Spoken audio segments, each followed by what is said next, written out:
Hello, welcome to another episode of Soul Sessions. I am Deborah Maldonado. And I'm Dr. Rob. And we are here to continue our series on consciousness and non-dual philosophy. That's right.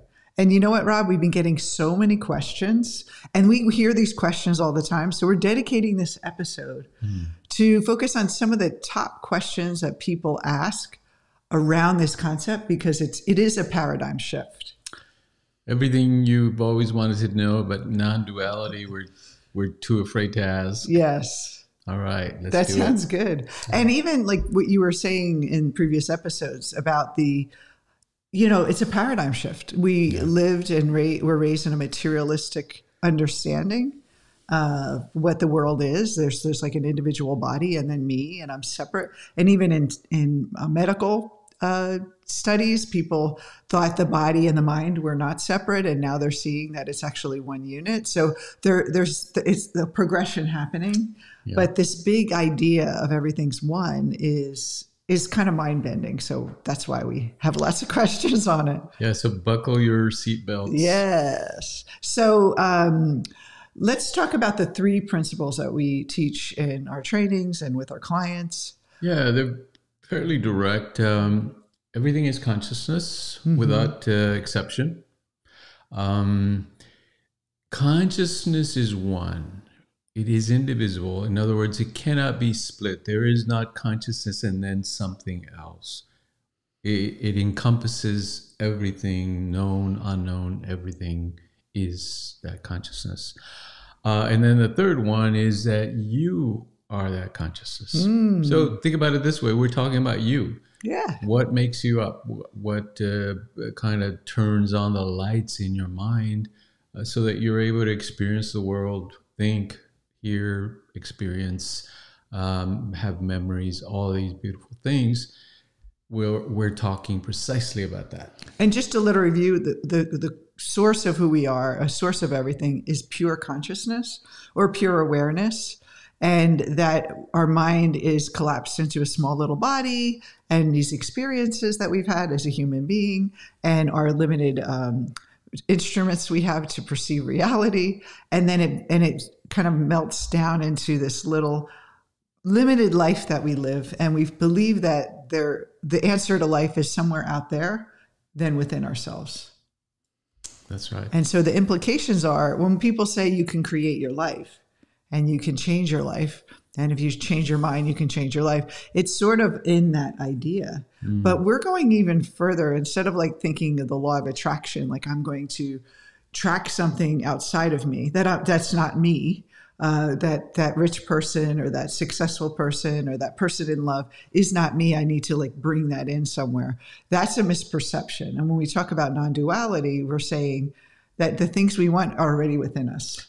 Yeah, it's more like the law of assumptions.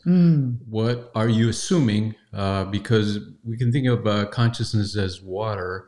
It takes whatever shape you pour it into.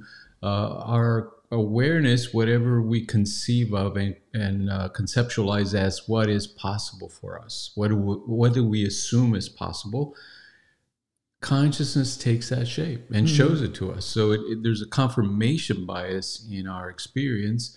And therefore, whatever we think is possible, that's what we perceive. So when people say, I keep getting the same results over and over, it's because we're still operating from the same assumptions. That's right. And so what our coaching does is actually help people challenge those assumptions and even challenge their identity, right? Yeah, deeper than just the thinking and ideas and beliefs. Absolutely. And those assumptions are unconscious. It's a kind of an emotional memory that we have that most of us never bother to examine.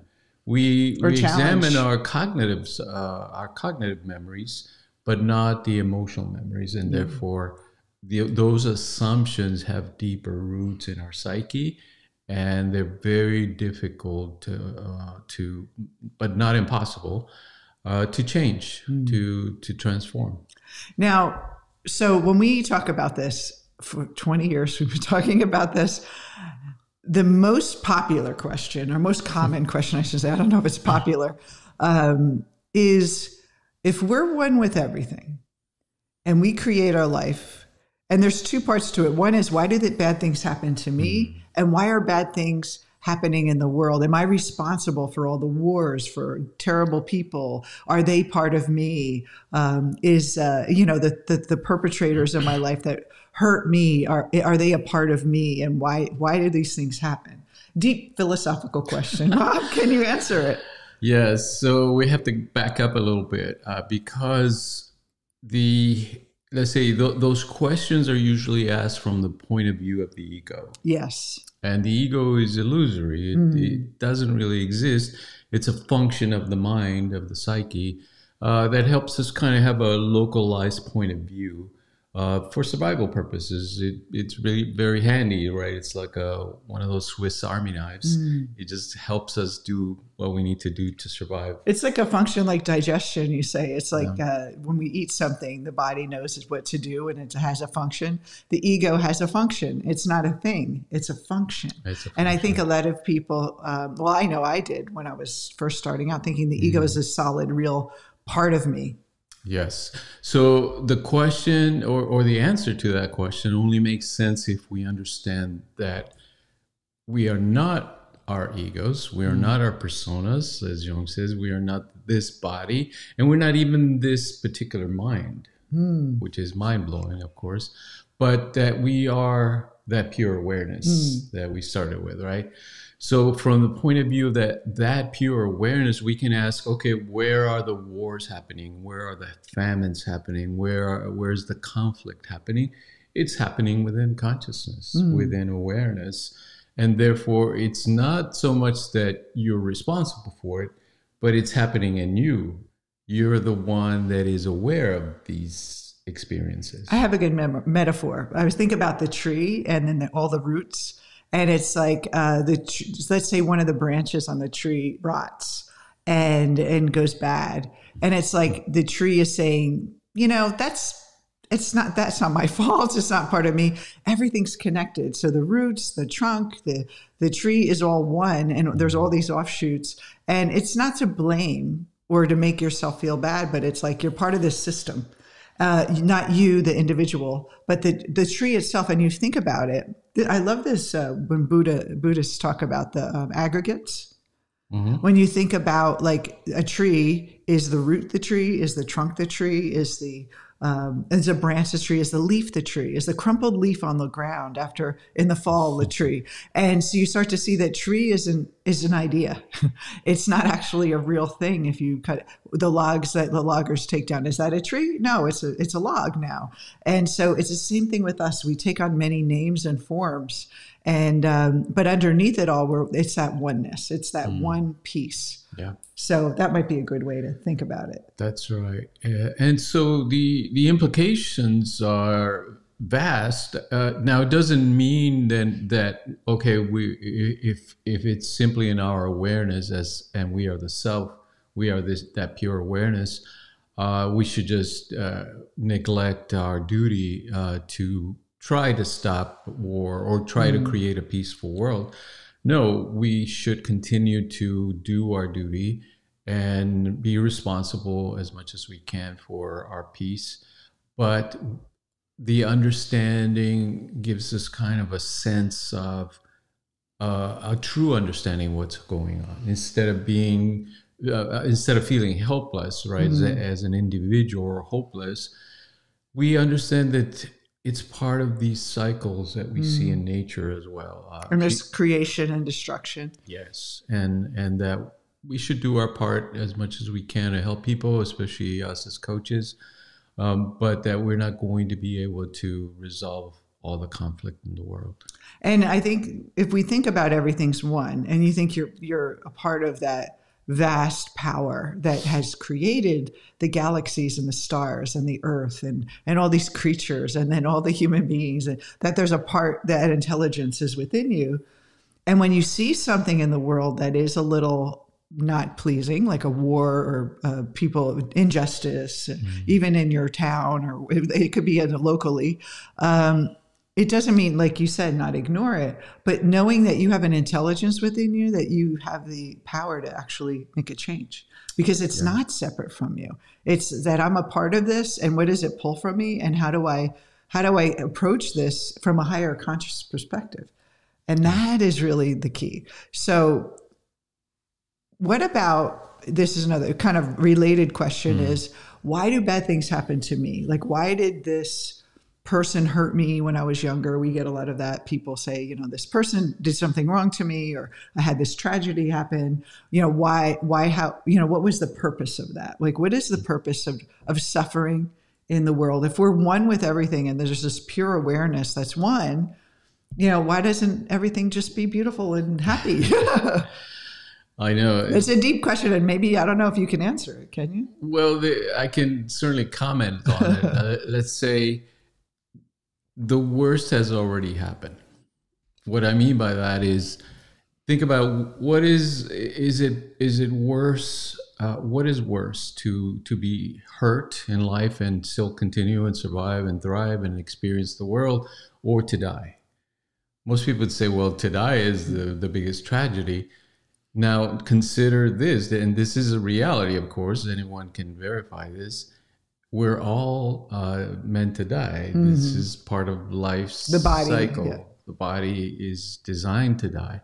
Therefore, the worst has already happened. You were born into this body that is meant to die. It's almost like you started to die the day you were born. Yeah.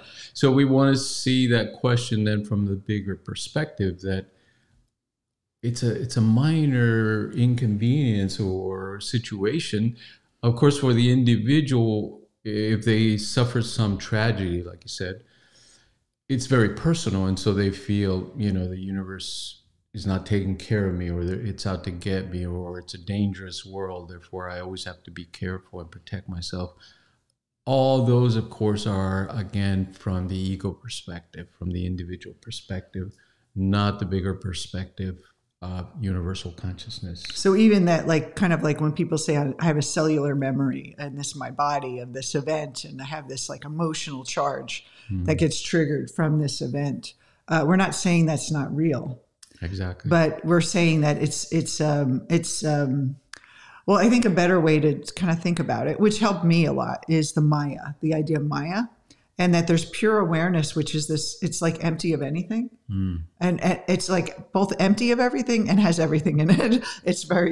Doesn't have a differentiator in it.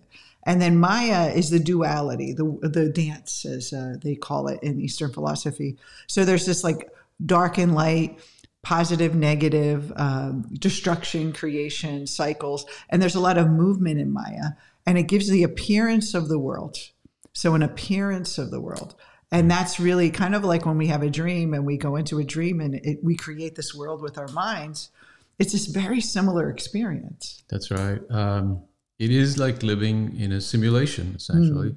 Our senses create a simulation for us that appears to be out there, independent of our mind, and to be a real, like the absolute reality. But it's not. It's an apparent reality, like we were saying.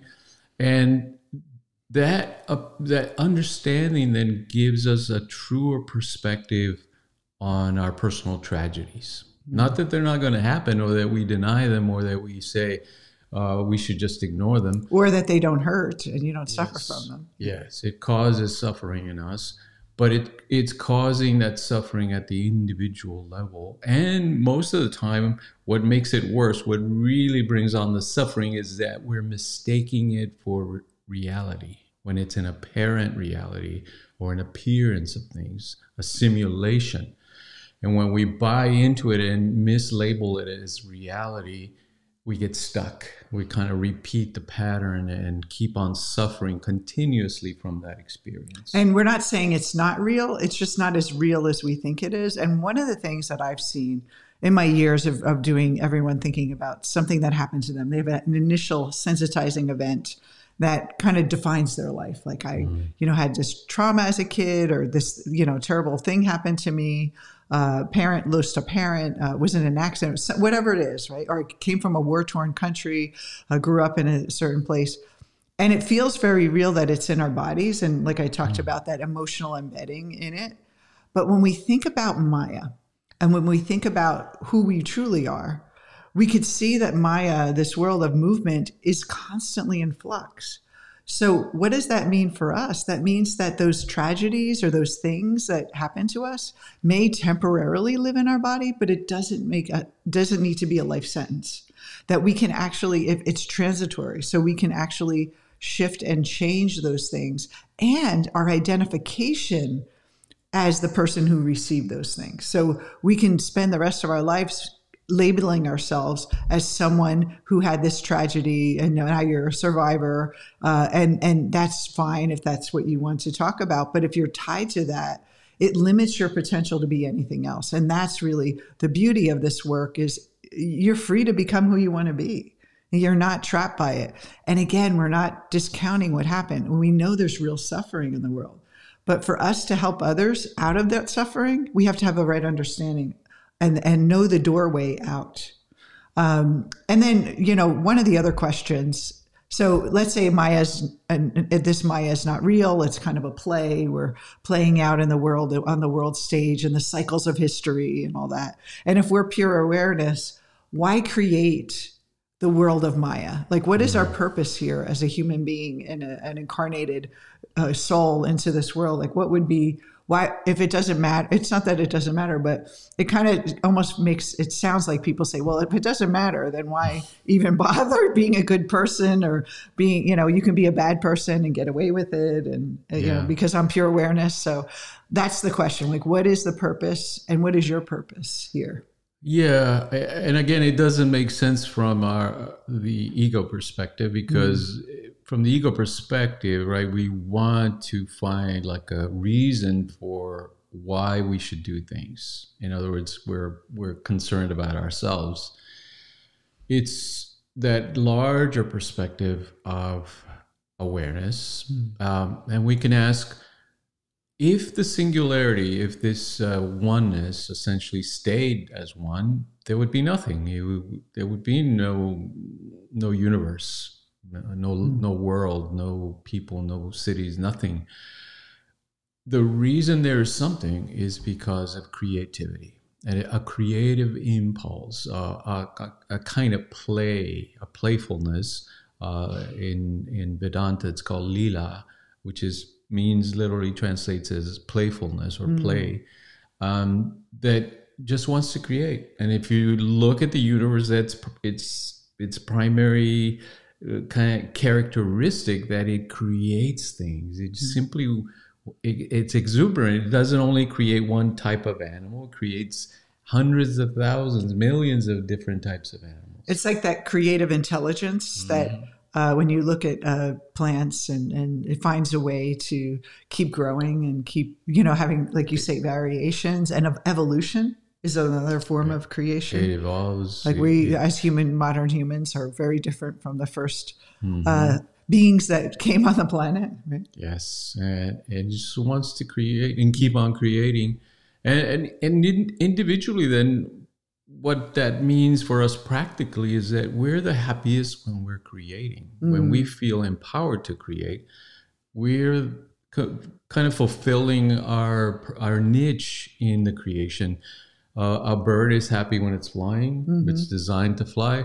We are happy when we're creating. We're designed to create. So a purpose. And so the ego kind of function that happens in our body is all about survival. So it's not about creating. It's about maintaining the status quo. It's very risk averse. It's not creative at all. And it almost like rational in a way, too rational. And when we think about purpose, I want to open up this discussion around this other question that relates to that is, are we born with our purpose? Like, are we meant to, like, is there like someone who wants to be a coach versus someone who wants to be an artist versus someone who wants to be like a finance whiz or a business executive, or someone who wants to be a caretaker of children, or a teacher? Like, where does that purpose come from? Is it learned through experiences of life? Or is it genetic, or a soul, some kind of soul like mission that happens? Your assignment. I'm going to be a coach this year, this lifetime. What do you think the purpose? Where did that come from? Yeah, I always tell our students that we all have a generic purpose that we can identify, which is, like I was saying, to create And the best way to create is to realize the true nature of ourselves. In other words, realize that we are that pure consciousness. That is the best way to be able to create and be free to create. Then we have an individualized purpose, that if you look at what are my skills, my tendencies, my personal joys, right, that I would do these things even if I wasn't paid for them, what comes to you naturally, cultivating those skills then brings you the extra joy, right, of creating then what you want to see, what you love to create. And we all kind of know it. Like if you go back to your childhood, like what were you really good at, or were you drawn to? I think people confuse purpose with a career choice. You know, and a career choice is a way to express your purpose, but your purpose is much broader than that. And I remember as a kid, I was always putting on plays. I was always a performer. I loved to write. You know, I was drawn to those things. And coaching actually fulfills that part of me that wants to perform and wants to write and wants to teach and share what's inside of me. And I think, you know, we have to look at that. And then some people, you know, they're very introverted and maybe they like to write, but they don't like to perform. So the way they express their purpose will be a lot different. Yeah, that's right. We have a lot of introverted. We were just talking to someone about tech people and how like they'd rather be in a dark room by them. I worked in the .com world in the 90s, and the tech guys just kind of like had a dark room. There were no lights. They had their headsets on. There was no chit chat. There was like very, very focused on the computer, and them introverted. And they were very, you know, they would be very awkward at the social events, but that's where they're happy. You know, they don't want to deal with other people, and that could be a purpose, right? If that's your style. So there's nothing wrong with your natural traits and your natural, interests. And you can find a way to make that your passion, and you can find a way to make that your business. That's it. And most people suffer because of that, because society often tells them you can't make money at that door. There's no way that can be a job for you. And so they give up and they end up doing things that they don't enjoy. And that's not a good idea. It's not a good way to spend your life. You should always focus on what brings you joy and what brings others joy. And so with the oneness part of this, and the fact that you are one with everything and you have access to infinite potential, that the ego will tell you, no one's going to buy that. You're not going to make money. Your parents probably told you, you're not going to make money being a musician, or you're not going to make money being a writer or expressing yourself. Like, just get a practical job. My mother used to say that, get a practical job. Make sure you get something, good that brings in steady work. And understanding that we're one with everything, we're connected. That means we have infinite connections to express that. Yeah. And I think really, truly, one of the things I love about this concept of oneness is that there's no limitation to what you want, how you express it. So there are like maybe 20,000, 30, 50,000 coaches in the world. That's not a lot. There's plenty of room for more. But each one can express themselves in a very unique way, in a very unique style, and marketing themselves in a very unique way. You don't have to follow a cookie cutter because you fall into a career these are the limitations of it. So you can be really creative in expressing your because you have this desire to share what's in your heart and what's in your soul. Yeah, there's plenty of room. There's plenty of room. And so so what would be a good next step for people as we go and they start contemplating these ideas? Because these aren't things that you just listen to us and believe, because we don't want you to do that. We want you to take it in and really battle with it and challenge it, because that's how you really prove to yourself or get the understanding yourself. Yeah. I'm a firm believer in theory and practice. Mm-hmm. And the practice, what it does, it gives us a direct experience of the theory. Mm-hmm. In other words, it's not just philosophy. It's an actual experience that you can have of this truth, of oneness, of pure awareness. And that path, of course, is what is called enlightenment or moksha, which Individuation. means liberation, or individuation. And we can say individuation is the beginning of it because it gets us to a certain point, but then we have to make a big leap, right? But individuation, Jung appeared to be after developing a psychological path for the modern human to proceed that would end up in the same place as the ancient wisdom traditions, which is that understanding or perceiving, experiencing that oneness for ourselves. Yeah, and that's really, I think, initially shadow work is amazing, and doing it with a coach, doing it on yourself is, your ego will try to trip you up and say, oh yeah, that's good. Yeah, I got that insight, and move on. Maybe journal some ideas, but having an actual coach guide you through the individuation and shadow work, especially our process, which is a little deeper.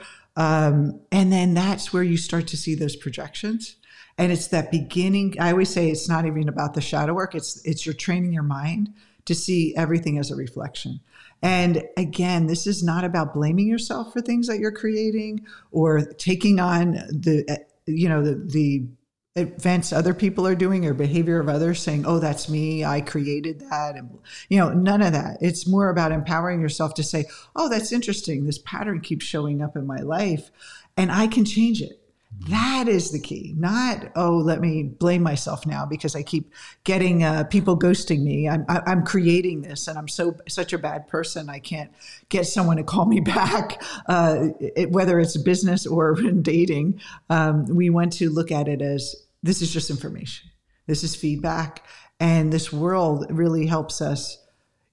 Basically, by knowing who we are not, we understand who we are. And I think that's really the purpose of Maya and this concept, this intelligence that we're all a part of, is just wants us to know ourselves in a deeper way.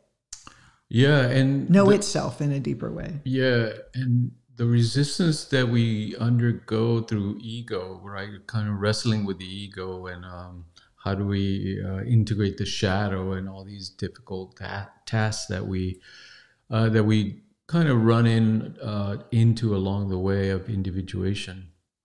They really help us because they give us the answer. Whatever resists in our mind is really important for us to address. In other words, to integrate. That is precisely what we need to integrate. Our fears, our hesitations, our conditioning, they appear to resist in us, but they're really showing us how do we feed the process? How do we fuel the process of growth? And it's in the very things that resist in our mind. So we begin to see things as opportunities instead of hindrances or blocks. Or setbacks. Yes. So one more thing I'd like to add, which I think this oneness concept is big. And you don't have to get it overnight. It's one of the great wonders of, scientists and quantum physicists are still, looking and researching this, and the sages ask themselves these same questions, the great mystery. That's not where we start. We want to kind of show you where the ultimate is. So in the beginning, we start to work on our own personal life. Like you were saying, you start to work on just the shadow, just your individual conditioning and what you're seeing in the world. And that, then you go deeper and deeper into layers of yourself. We have a personal unconscious, then we have a collective unconscious, which is more information, more intelligence, and until we get to the oneness. So it's about knowing where you're going, like where you're going to end up, but you don't need to be there today. You don't need to listen to this podcast and go, I know the secret to life now. I'm done. Just because Deb and Rob said it, you have to have that experience. And I think through that experience of wrestling with ourselves and our small problems in life that are relatively small compared to what could be happening to us, it gives us that it's like you said, opportunities to give us the wisdom that we need. So when we reach that state of oneness and we realize it, it's like we're so know what to do with it now in a deeper way. That's right. So right now you have everything you need but you need to do that inner work, as Robert Johnson says, right? It's that inner work is the transformation. It's getting the noise out of your head so you can actually see the truth. It's peeling back the layers of illusion. And that's really what our process does, the individuation process, Jung's individuation process. So just think about it. Meditate on it. What if I'm one with everything? And just watch your mind battle it out. And if you have questions, you can always comment below. Let us know what you're thinking. Give us your challenges. We want to hear. We can answer them on other podcasts, but we wanted to, we've been getting questions, so we wanted to make sure we're answering them because they're so juicy and they're so valuable. They're questions I constantly ask. Rob and I have our coffee in the morning, and I always ask, what about this? So again, the three things: everything is consciousness without exception. Consciousness is one. It has no limits. There is not consciousness and something else. It covers everything. And number three, you are that consciousness. All right. We'll see you next week on another episode of Soul Sessions. Until then, remember you're one. Remember your power. Take care. See you soon. Bye-bye.